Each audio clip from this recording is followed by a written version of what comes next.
अंजनगाव सुरजी तहसील कार्यालयातून बांगलादेशी रोहिंग्यांना बोगस जन्म प्रमाणपत्र देण्याच्या भाजप नेते माजी खासदार किरीट सोमय्या यांच्या आरोपावरून संपूर्ण जिल्ह्यात खळबळ उडाली होती। या आरोपावरून जिल्ह्यात एसआयटी स्थापन करून चौकशी करण्यात आली।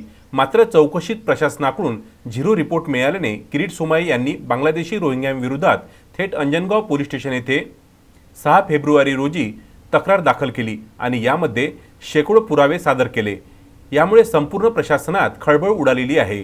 बांगलादेशी रोहिंग्यांना अंजनगाव सुरजी तहसील कार्यालयातून जन्म प्रमाणपत्र दिल्या गेल्याचा आरोप माजी खासदार किरीट सोमय्या यांनी केला होता।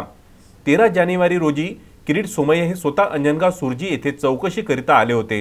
या प्रकरणी त्यांनी तहसीलदार श्रीमती पुष्पा सोळंके व प्रशासनातील अधिकारी यांच्याशी सविस्तर चर्चा केली होती। त्यानंतर या प्रकरणाची कसून चौकशी करण्याकरिता जिल्हाधिकाऱ्यांनी एक चौकशी समिती गठीत केली होती। तसेच मुख्यमंत्र्यांनी या प्रकरणाची चौकशी एसआयटीकडे दिली होती। या संपूर्ण प्रकरणाची गुप्त चौकशी अधिकाऱ्यांमार्फत करण्यात आली होती। मात्र चौकशी दरम्यान अंजनगाव तालुक्यात बांगलादेशी रोहिंग्या नसल्याचा झिरो रिपोर्ट प्रशासनाकडून मिळालेल्या किरीट सोमय्या यांनी पुराव्यानिशी पोलीस स्टेशन येथे तक्रार दाखल केली।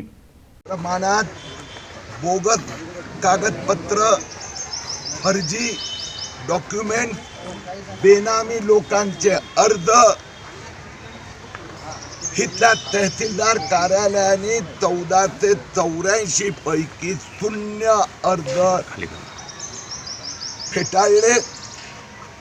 585 ना सर्टिफिकेट दिले आणि 900 ना देण्याची प्रक्रिया पूर्ण केली। या संबंधी 100 पुरावे मी आज अंजनगाव पोलीस स्टेशन येथे सुपूर्द केले। माझी तक्रार दिली आहे। त्या 100 लोकांनी जे बांगलादेशी आहे, मी पुन्हा एकदा म्हणतो बांगलादेशी आहे, इथला मुस्लिम आहे, त्याच्याकडे जन्म प्रमाणपत्र आहे, इथला हिंदूंकडे आहे, हे बाहेरून आलेले कारण त्यांचा सोबत डॉक्युमेंटच नाहीये।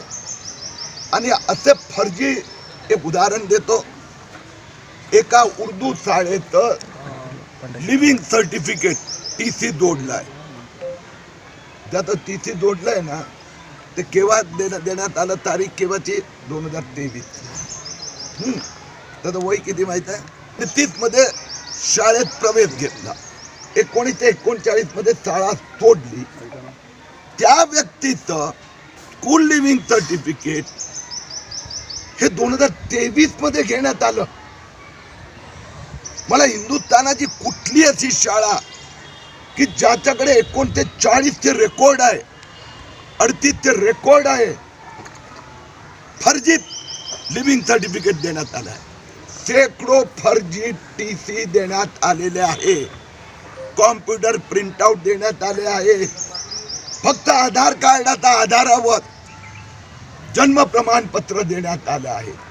आणि म्हणून माझी मागणी आहे, या 100 जे पुरावे दिले आहेत त्या 100 लोकांवर ताबडतोब FIR दर्ज करावा।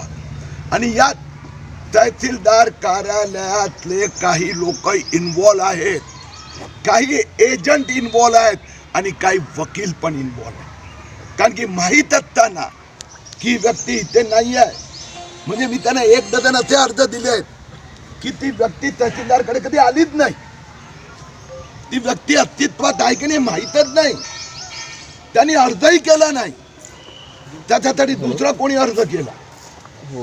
या सगळ्यांवर कारवाई होणार, राष्ट्रद्रोहाची कारवाई तहसीलदार कार्यालयावर होणार आणि या सगळ्यांना बांगलादेश परत पाठवले जाणार।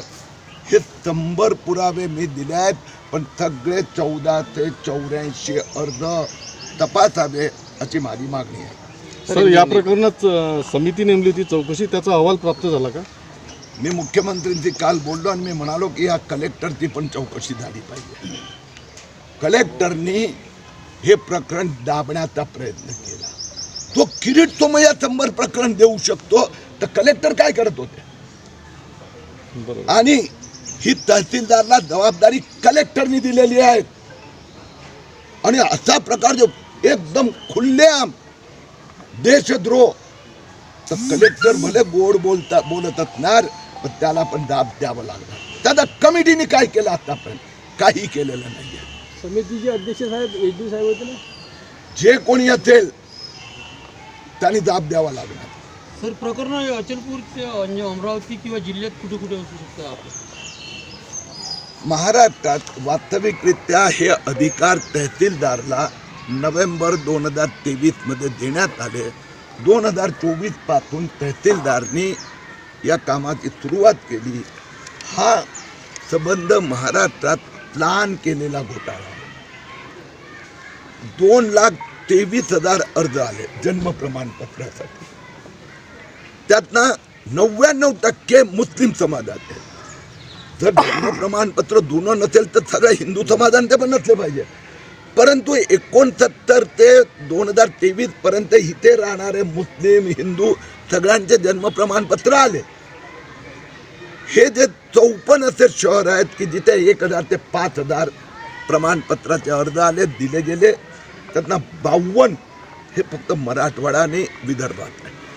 विदर्भात अकोला, यवतमाळ, अमरावती येथे मोठ्या प्रमाणात 15,000 अकोलामध्ये, 15,000 अमरावतीमध्ये प्रमाणपत्र देण्यात आले आहेत. मी मुख्यमंत्रीकडे मागणी केली आहे की ह्या तिन्ही जिल्ह्यात फॉरेन्सिक ऑडिट करावं. यावेळी अंजनगाव दर्यापूर येथील भाजपा पदाधिकारी कार्यकर्ते मोठ्या संख्येने पोलीस स्टेशन येथे उपस्थित होते. तसेच कोणताही अनुचित प्रकार घडू नये व कायदा सुव्यवस्था अबाधित राहील यासाठी प्रशासनाकडून अतिरिक्त कुमक बोलून संवेदनशील भागात बंदोबस्त तैनात करण्यात आला होता. रवींद्र वानखडे, विदर्भ न्यूज, अंजनगाव सुरजी.